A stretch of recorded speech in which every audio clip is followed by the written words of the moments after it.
Okay, we are back, up and running. It is Sunday, February 1st, 2026, and we're here. It's a nice day, nice sunny day. It's supposed to be, I think it said high of 53 today, so it's pretty nice. It's been relatively cool, so we're enjoying some nice time outside, except right now where I'm inside doing a podcast.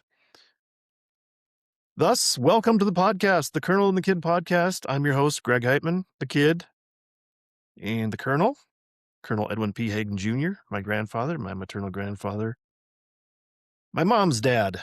And this is a podcast dedicated to his memory and based on the memoir that I wrote.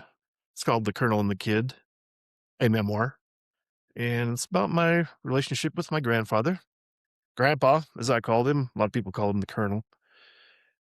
But I just wanted to document, his influence on me and the positive influence it had and all the memories and funny stories, I guess. Maybe funny to me, maybe not so funny to other people, but I get a kick out of them. And I think as I mentioned, maybe, I don't know if I mentioned other podcasts or other places, or maybe it's written down that I do believe my grandfather's worth remembering. And he's a good example for people to follow. A leader of men. But I have the written record, and this podcast is going to preserve a video record and an audio record. So hopefully you get a chance to see the pictures. I'll add those pictures that are in the memoir to the YouTube video, and I'll try to describe them as I go through and I read the chapter. But if nothing else, you'll have an audio version you can listen to and paint your own mental pictures of what you imagine Grandpa was, looked like, did, and hopefully enjoy it. In today's chapter, we're branching off into some, I guess, I don't know. Am I going to call it obscure? I don't want to say obscure because it kind of seems like it cheapens it, but maybe, obscure is the good word. I was going to say lesser known. Just let's call them oddities of the memories I've had and how those memories even came to exist. But today's chapter is called the St. Christopher Medal. And it's medal as in MEDAL, like a medallion. And it's the St. Christopher Medallion. It's chapter 23. And this is, what is this? The third episode in volume 2, season 2 of the podcast. So we're trucking right along. And let's just jump into the chapter like we've been doing and get that read into the record. And then people don't want to hear anything else on the podcast, they can just jump off the podcast from there, and we can talk about some other recurring stuff. But let's read this thing into the record and get going and enjoy it. It's a beautiful Sunday afternoon. So chapter 23, the St. Christopher Medallion. And as always, we start the chapter with a quote, and quote, "Back pain is youth leaving the body," end quote. And this quote is attributed to Unknown. I think I was just looking for some quotes associated with back pain, and I came across that one. I don't know. It's a good quote. I'm a little surprised that it's not attributed to anybody, but it is a good and humorous quote that I felt very appropriate for this chapter. And you'll see why as the chapter goes by. But let's start in. Let's read the chapter. I originally had a different title in mind for this chapter. I decided to go in another direction because I felt that such an odd name would be a distraction. That's sort of a foolish rationalization for modifying any of the formatting I've laid out in this memoir. This whole exercise is a distraction. My writing and your reading of this material amounts to little more than a momentary reprieve from the daily grind. Only time will tell when considering the effectiveness of my effort. So for me to worry about chapter titles and then change them is the epitome of pointlessness. Did anyone else ever get a medal from his or her grandparent? It's not a question that comes right to, to your mind, but I got one.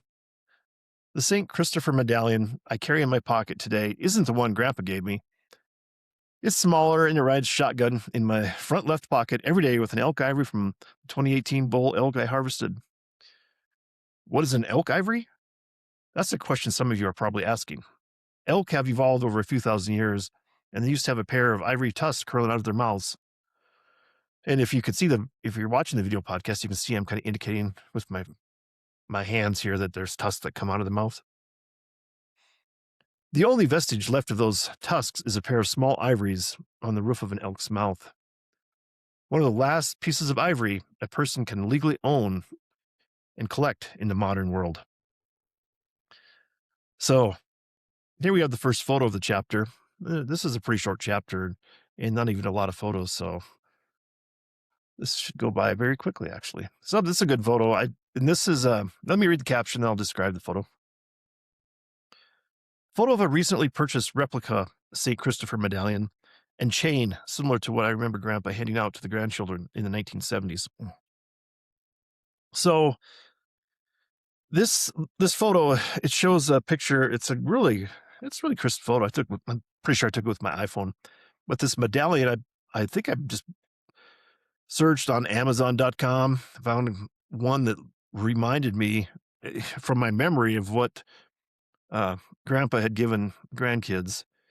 And it's just a small silver chain. I don't know if it's not real silver. It's just some metallic chain and a small medallion, maybe a little bigger than a quarter, maybe around the size of 50-cent piece, but it's got an image of St. Christopher who's holding like a staff, like a large stick holding a staff, and he's leaning on it, and he's got a child on his shoulder, and he's kind of walking. It says, "Behold, St. Christopher, and go your way in safety." So it's just a silverish metal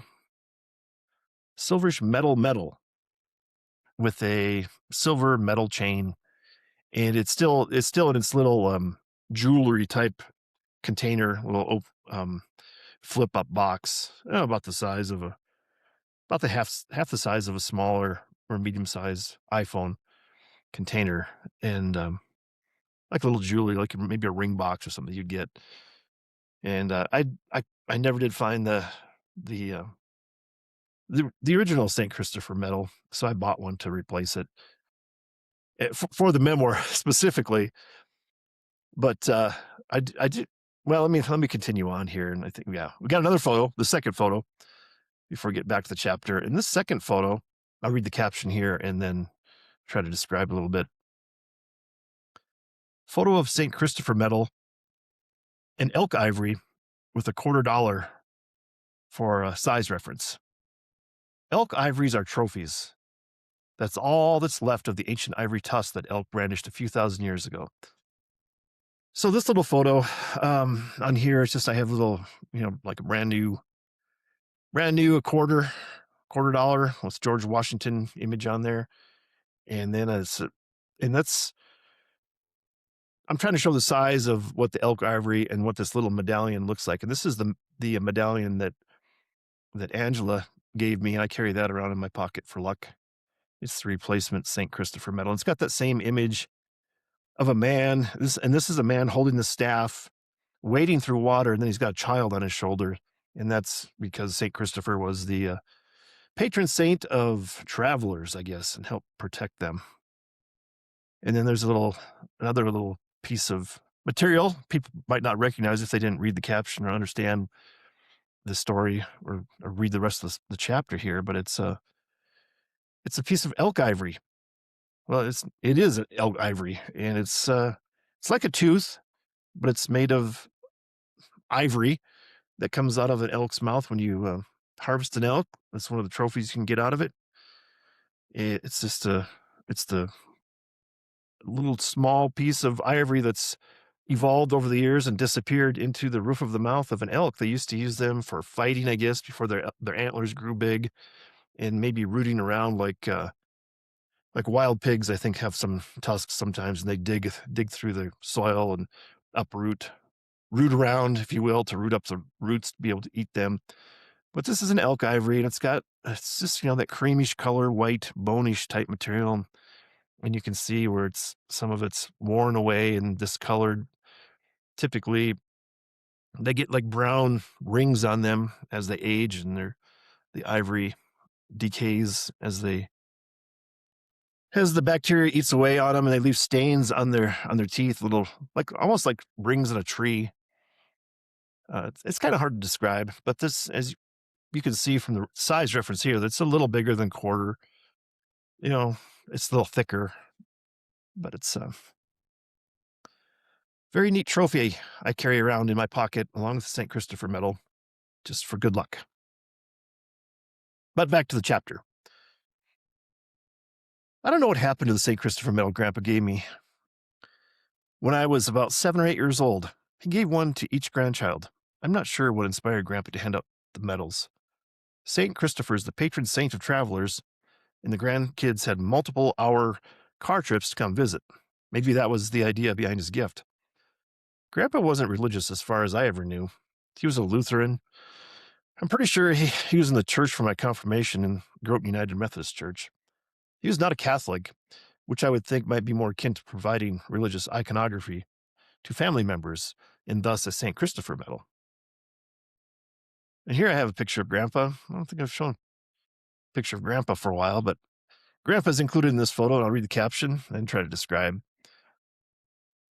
I wanted to have a photo of Grandpa shown in church with me at my confirmation. Alas, the closest church picture I could find was Grandpa in a photo of Grady's and Bobby's wedding in August of 1992. That's 30 years ago as I write this, in the Groton United Methodist Church, from left to right. My dad, my mom, Bobby, Grady, Grandma, and Grandpa. And it's a nice picture of the parents and grandparents of Grady and Bobby's, Grady's wife. They just got married in this photo. And my dad's wearing a tuxedo, the black tie, black bow tie. My mom's wearing a really nice, pretty blue colored dress there. And Bobby's in white with a veil, and it looks really nice. The bouquet, nice wedding dress. And Grady's got a nice tux on with a white tie. I guess as the groom, he didn't get to wear the black tie and was stuck with a white tie. So it doesn't look as good to me than having that black tie just stand out against that white shirt. And my grandma's got like a white skirt and black shirt and like a little coat, like a dress coat. And there's my grandpa at the right side of the photo, and he's got like a tannish cream colored jacket and a white shirt, black tie, black pants, and he's almost smiling. Grady's kind of smiling. Bobby's smiling. Grandma's smiling. My mom is smiling. My dad is not smiling. He's like more like, I don't know, surprised the photos being taken. It's like taking a picture. So he's kind of expressionless, but it's kind of I think I mentioned this before, but like Grady and Grandpa, any of the hunting photos where they've harvested something, they're holding it up, a deer, ducks, pheasants, whatever. They're never smiling. It seems like this is so rare for them to smile. And here in this photo at the wedding, they're actually kind of smiling, but fun photo. So back to the chapter. I don't remember Grandpa as a superstitious man, unlike myself. Like I mentioned, I carry around an elk ivory in a small, about the size of a dime, St. Christopher medal. The medal I carry every day was given to me by Angela, my fiance. She's a devout Catholic. So when I referenced the St. Christopher medallion in one of my first books that I wrote, Teener Baseball, she decided she would go to the local religious store, which happens to be a few blocks from my house here in the neighborhood, and get a replacement medallion. The original St. Christopher medallion was a little bigger than a quarter and on a chain. I don't have possession of it anymore. I'm still holding out hope that it is in my parents' house somewhere, and that with a thorough, focused search, I can recover the medal and add it to my collection of nostalgic items along with the horse comb and baseball in my, quote, treasure chest. Quote, back equals stick, end quote, was the first draft title of this chapter. I'll try to explain. Since I turned 50 years old, I've really noticed my body. Up until a couple years ago, I was barely aware of my body. Yeah, I had a few aches and pains here and there, but I felt pretty good. Angela might argue otherwise. If you were to ask her, she would probably say, one thing I am known for is complaining about this hurting me or that bothering me. The past few months, while teleworking during the pandemic, the COVID crisis we had here a few years ago, I've had 2 debilitating bouts with my back. Both occurred while either standing up from a chair or turning while sitting in my chair. The pain and subsequent time healing have drawn a funny memory from the recesses of my mind. In a very vivid memory, Grandpa mocked me when I was a 10-year-old boy complaining about my back. I remember him looking at me as I felt my back and stretched, all while whining to him that my back hurt from sleeping wrong. Your back? Grandpa questioned. You don't have a back. You have a stick. I don't want to hear about your back. I'm not sure if truer words have ever been spoken. Grandpa spent countless years in the military sleeping in conditions that would be considered abusive to a dog in modern times. I feel embarrassed now remembering how I complained about my back hurting, knowing now what he lived through and what he must have felt like at his age. It's just another weird memory that I can recall for some reason. Maybe the St. Christopher medal and my sore back were related.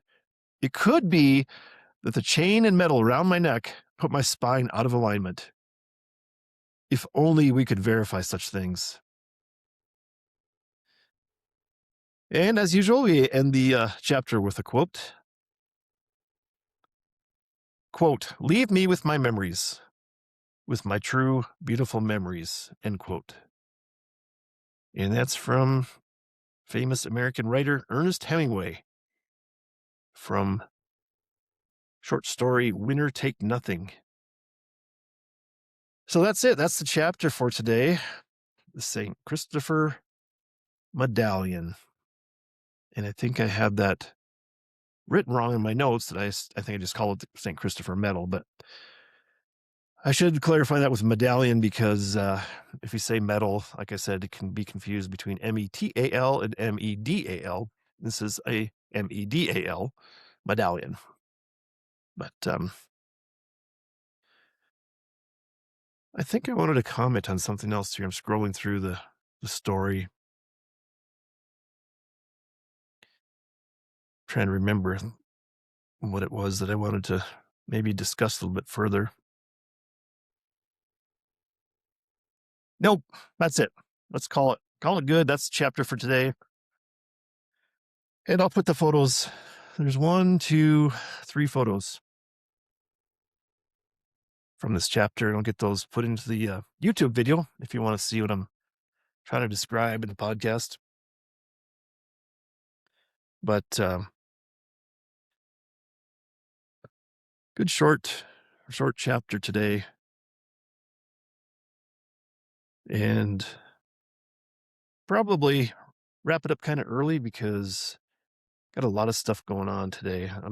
I'm dog sitting this week. This is a big week for me. The rest of the family is going to Disney World in Florida, Orlando, and they're going to go to Universal Studios and all that stuff. And I'm staying here because they planned this before I got officially retired and didn't know if I could have time to do that with some other stuff going on. But they're going, and I'm going to stay here and take care of Esteban's dog. So going to have my hands full. You get a lot more extra walking in during the week to try to wear that dog out and bring down the energy level. I think that dog's like 2 years old, maybe now, 2.5. So she still has a lot of energy. She's a half husky, half pit bull. And Esteban got that dog free because it was an accident. I think they were like husky breeders. And So this, I guess, a pit bull, male pit bull got in with a female husky and had had a litter of puppies that they didn't really want, couldn't sell, so they gave them away. And this dog's it's a really cool looking dog. And maybe I can find a picture of that and put it in the podcast too. Picture of a little dog. But she's not as big and heavy as a pit bull, and not as big as like a regular sized husky either. She's kind of smaller, nice medium sized dog, good sized dog to have.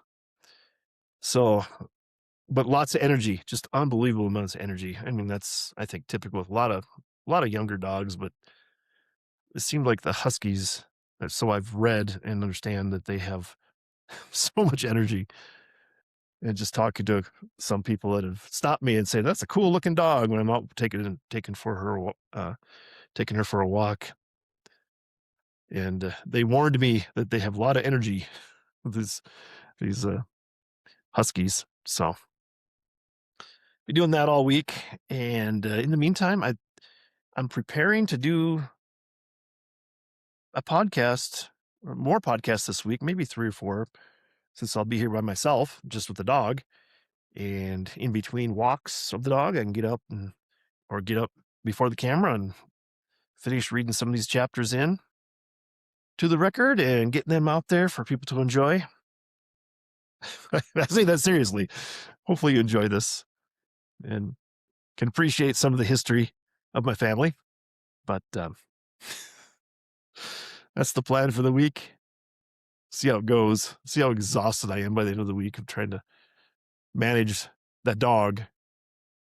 I know that was one of the last texts I got from Esteban as they're heading out on their trip. He texted me, "Good luck!" Exclamation point. That seems like a very ominous, ominous warning of the week to come. But anyway, should be fun. So let's hold this up. It's time. It's time to continue the advertising portion of the show. Well, it's a continuous advertising because if you're watching the video, I should have. I should describe this for those not watching. You can see I'm wearing my podcast hat. This is the way it's gone. This is my new hat I got from O'Farrell Hats. O'Farrell Hat Company. You can see that I'm pointing to it in the video podcast here behind me. I have the top of their hat box leaning up in the background. And so I just thought maybe that'd be my new thing I'd wear for my podcast is my new hat. It's a really fancy hat. I really like it. Enjoy it. It's kind of like a cowboy hat, except it's supposed to be more of a hunting hat, I guess. That's I would categorize it as a hunting hat. It's kind of a darker green to fit into the green forest, and I'm wearing a camouflage shirt. Kind of see that barely a little bit on the video podcast if you're watching. So I kind of I guess I'm unofficially sponsored by a Farrell Hat Company. O apostrophe capital FARRELL. So I say I'm unofficially sponsored by them because I won this hat out of Rocky Mountain Elk Foundation banquet, and they're kind of expensive and fancy. So I told them I would do some advertising for it by talking about it and wearing it because it was a great gift to win. Great gift by the company. They build them right here in Santa Fe, and he donates a hat. I guess I don't know if he does it every year. I think they do. Donates a hat, and you can buy a ticket, $10 raffle ticket for a raffle ticket to put in for the hat drawing, and I won it one year, and it's cool. I feel pretty cool wearing this hat. But you know what it means now. We have other sponsors. And yes, I'm sponsoring myself. You can see that I have this matching, I'm holding it over the poster. If you're watching the video, instead of the poster in the background, you can see the actual book I'm holding up. This is the Buffalo Lake book. And we're getting pretty close to getting a new poster up. Third book is called Big Coulee. And we'll get that poster located and up here in the next maybe a few days. Might leave this one up through the maybe the next couple podcasts, maybe at episode 26, maybe I'll switch it just to see if you guys are paying attention on the video podcast. Anyway, this is Charlie the Bow Mystery, the Buffalo Lake episode, Buffalo Lake book by me, Gregory L. Heitmann. So there, did that, got that taken care of. So finally, I don't think I really have much else to share. I'm still, I'm officially retired now, and retirement is going great, except that I'm transitioning into retirement pay, and I haven't been paid for a while, so my bank account's getting low. It makes me nervous. I've been so used to my whole life getting that paycheck just like clockwork all the time, and you just take it for granted. I mean, you're entitled to your paycheck when you're working, right? Entitlement. But now I'm looking for my retirement pension, my benefits, if you will, for retiring, and they haven't kicked in quite yet because it takes a little time to go through administrative stuff. So other than that, retirement is awesome. Once everything's getting settled in, then I'll feel great about retirement. But let me just say that overall retirement is great. So I wanted to note that for the record in the podcast. And then I wanted to talk about a recurring category that today is maybe a little weird. I don't know if it's weird, but I'll mention it because I can point to the video. If you're watching the video podcast, you can see I'm pointing to a green-winged teal that's mounted up on the wall there, and there's it's a print of the green-winged teal duck stamp from probably the mid 70s, late 70s. I have a little art print of the duck stamp and the stamp itself framed on the wall there. Underneath the green-winged teal actual taxidermy, it's actual green-winged teal. I didn't shoot that green-winged teal. Angela, I bought that. She gave that to me as a gift for Christmas or my birthday. I can't remember. She bought it like at a pawn shop or something. And it's pretty cool. Drake green-winged teal. Got a really nice, pretty iridescent green wing. Speculums on the wings there showing, and then the green wing, just the little eye patch that they have around their eye, and then their chestnut colored head. It's really cool. Cool mounted duck. So I bring that up because I did something. I haven't really done a whole lot of bigger things, but this is one of the bigger things I've done since being retired. Is I set up a guided duck hunt down at Elephant Butte Lake, Elephant Butte Reservoir, down by Truth or Consequences, New Mexico. And I set that up and went down there last Thursday and hunted ducks with a guide. And Angela came along, and I was going to take Angela along if it was going to be in the morning hunt, but set it up to go in the afternoon go out at 1 p.m. and spend 4 hours hunting and then come back. And we drove down in the morning to Elephant Butte, hunted, and then drove back. So it was just a long day trip. But so we got down there, set it up, and went down there, and so the guide, he's got a boat. You go out in a boat, launch. We launched just from the shore. It wasn't even a little boat ramp. It was just one little dirt/sandy road going through this little community along the lake, get down to the open shore. And there's a couple other boats down there, hunters that had gone out in the morning. I guess they're coming back. And so we got in the boat and went across, I don't know, about a mile from where we launched the boat, and set up in a little cove. And while we're driving the boat out there, there's all kinds of ducks just on the lake. And driving by in the boat kind of just scared them all up, and they're all flying around. It was a beautiful day. It was probably almost 60 degrees, just sunny and gorgeous hunting conditions not hunting conditions that you would think of for duck hunting. just barely a little breeze, and it was so, I mean, so not not stressful weather-wise, which I always think of when you're duck hunting or waterfowl hunting. It's usually a battle with the elements, wind and cold or snow.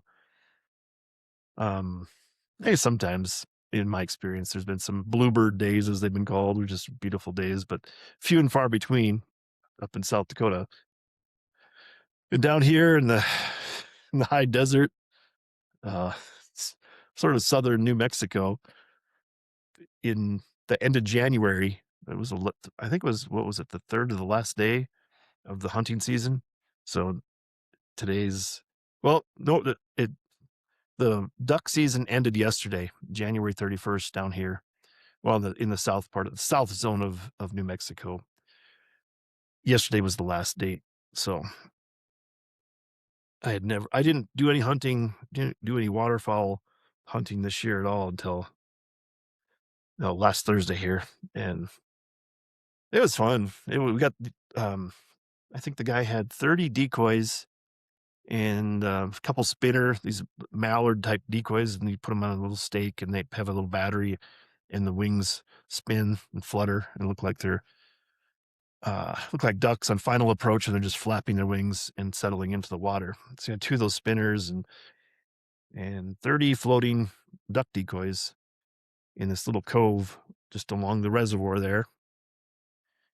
And got those set out and just sitting on the shore. And these rocks, great big rocks, as our that was our blind, our camouflage in the shaded part of the rocks there. And got sat down there, and probably within 10 minutes, 15 minutes, comes two widgeons coming into the decoys, just straight in. They were just bombing in, no, not even a second look. They just came in, and so I waited, and then the guy was like, "Take him!" I was just about ready to shoot.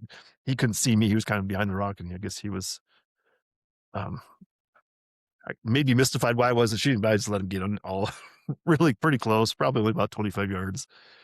And I shot both those. Got a nice double to start the guided hunt off. And you can get 6 ducks. There's certain combinations, but you can get 6 total ducks. And started off with a nice clean double in my New Mexico duck hunting. So that was fun. Um, got those right away. And then what was it? Little, probably, no, not too much longer. Another, probably less than 20 minutes, 15, 20 minutes. Here comes a whole flock of green winged teal, just like this one behind me, just like that. Great big flock. Maybe, well, not a great big flock, but 20 or 30 just come zipping in. They're just like cruising, just unbelievable how fast, and they're they're coming straight into the decoys, not really hesitating, just buzzing along the water. And I shoot and drop one, shoot and hit another one, and then one just like really trying to get altitude. It comes right over me, but it's only probably 10 yards away, and I missed it. And I thought, man, it's just about a triple. And then I get out there to look, and there's only one floating on the water, and it's like, what? I thought I had a triple. Now I only got one. I don't know if I just thought I got one, a second one. I mean, the first shot I dropped the one. Second shot, I thought another one was hit and was going to drop. I never did see if it was hit. Maybe I just imagined it, and then I cleanly missed the last one. So I went from having a triple to only having one and being mystified. But those teal, they're they're pretty tough, pretty challenging. So I had probably in the first 40 minutes, then after having the decoys set up and everything, I had half my limit done. It was a drake and a hand widgeon, and then a nice drake green winged teal. And that one didn't float in. The wind had switched a little. It was barely blowing, but the widgeons had floated into shore, and the guy had grabbed them. And then the teal, the green winged teal, fell, and he was blown away. So he the guy went and got his boat to go pick it up. It was dead. It was just floating in the water. So he went and picked it up, and then he drove around a little bit past this island out there just to check it out and see what was seeing. And at the same time, he was going over there by the island because I think, well, later I asked him about that island. See, well, do you ever set up along that island and see if they can shoot other ducks that are just passing by out there? He said, no, like I like to come back in here and this is like, this is where they really like to come in and they decoy. And he's right. They were decoying in without even, um, barely a second look. And it was funny because, like I said, this is like third to the last day of the season. So they've been probably shot at a lot. And there was like all kinds of, not all kinds, but a few empty shotgun shell casings around the shore there, picked them up before I left. But so other people had been going in there, and the ducks, they didn't seem, well, they didn't seem that wary of hunters. But I was in the shadows and camouflaged up, had my waders on, and had a mask to kind of hide your shiny white face. So I just had a mask and could see my eyes and stuff, and I'm sure that helped. And you just don't move in there. You're probably in amongst the shadows of the rocks, big, huge boulders that are there, and you're okay. But if you move, which I did one time when another flock came in, flock of teal, and that really scared them. So it's kind of funny. I was trying to blow my little teal call, little whistle, and did get a shot there, but so we ended up. So the guide went off to get that duck, and while he was gone, here comes another flock of teal, and I ended up shooting. What the heck was it? I think I shot again. I loaded on the flock. I got the first one I shot at, got it. Trying to get another one, got another missed, and then missed again. And then the flock came around again, and I put another shell in. Actually, as they're going away, I missed again. So I shot 4 times and got one more green-winged teal. And then that was out floating on the water. And then, what was it? Another one. I think just a single Drake green-winged teal came by, and I shot it 3 times and missed it 3 times. So my shooting was getting worse. And then another green-winged teal, Drake came through soon after that. The guide was still out on the boat, and shot him, got him on the first shot, no problem, dropped him dead. And that was it. We had five ducks down. We had the 2 widgeons right away, and then 3 Drake green-winged teal, and finally the last duck to fill out the limit was it was another widgeon. She just came in by herself, just coming into the decoys, like not a care in the world. And I shot her, and that was the end of the limit. And we were done by, I think we were done by 3 o'clock, 3:30. Man, I think it was closer to 3 o'clock to 3:30, but say 3:15. Picked up the decoys, and well, the guide came back and picked up the ducks that were in the water. Picked them all up. I picked up the decoys, helped him I picked up all the decoys, and then he put them away. And took across back to the boat launch area and took a few pictures, and that was it. That was my guided hunt. Is a lot more money than I would have expected, but I wanted to just check it out down there and experience it and take Angela along. It was such a nice day and nice experience. It was definitely worth the money. And if you're seeing this locally, you want to go down there, his name is Frank Valorio, and it's Land of Enchantment Fishing and Hunting Guide. I think that's what it is. I think it's Stripers New Mexico. I think that's his website, stripersnewmexico.com. I think that's the website if you're interested.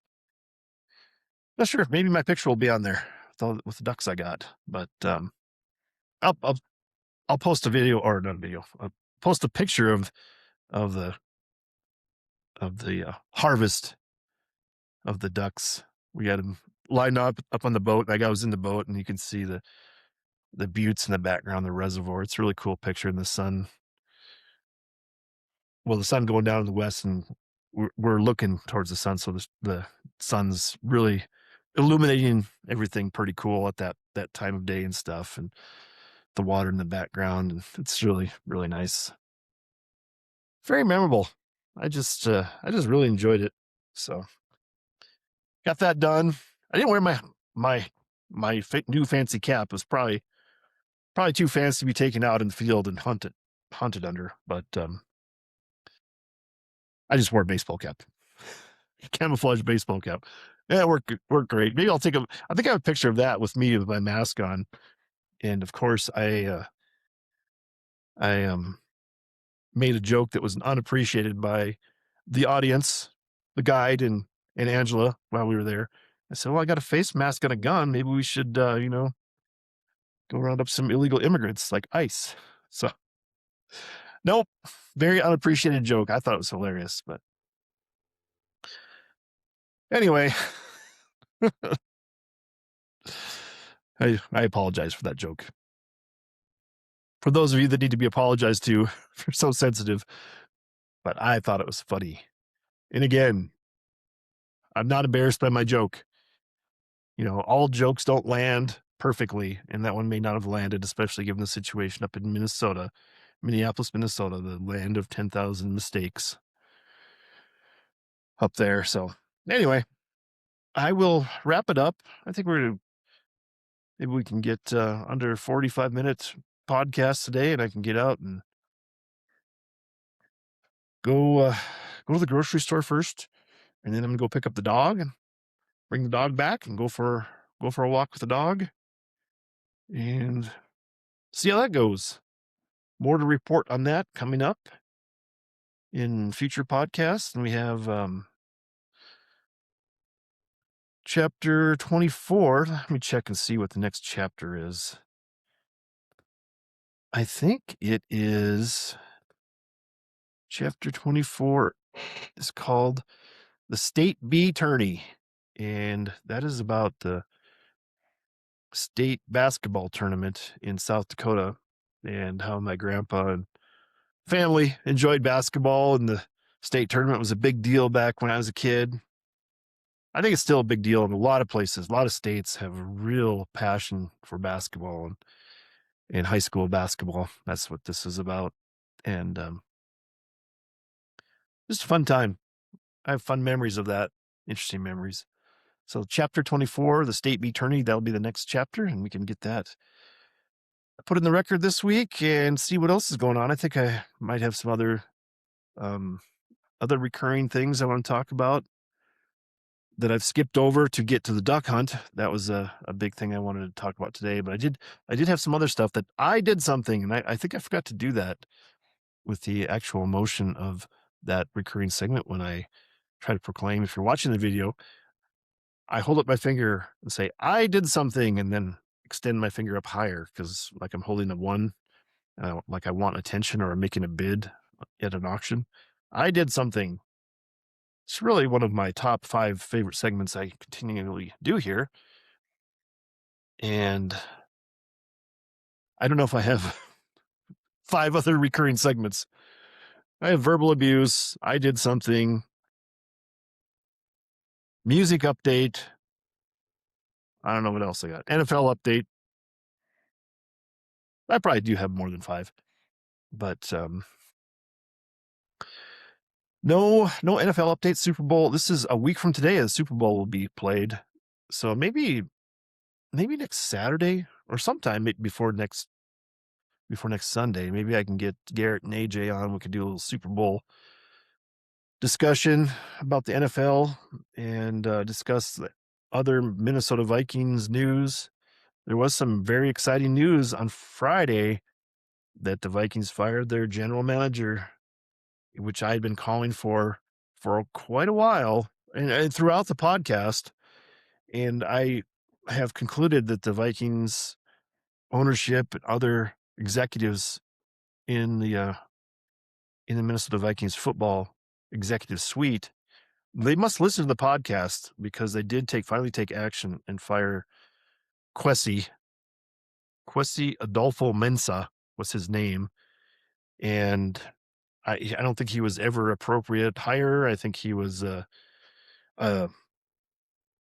a DEI hire, which is diversity, equity, and inclusion hire. I don't think he was qualified as an executive. He was a Wall Street guy that was young Wall Street guy that just got into football through the 49ers, then Cleveland Browns, and then somehow ended up in the Vikings organization as a statistics guy. And I don't know, whatever, however, whoever, whatever, how he got to be general manager, but it was a complete and utter failure. And the Vikings are probably going to be set back probably at least 3 years because of the decisions he made. But we'll talk more about that if Garrett and AJ come on. Pre-Super Bowl podcast next or this coming week, maybe Saturday. That's what we'll shoot for. I'll talk to them and I'll reach out to them via text and see if they want to try that and get our Super Bowl picks in and discuss the state of the Viking situation and handle that. And just go on, try to persevere as a Vikings fan.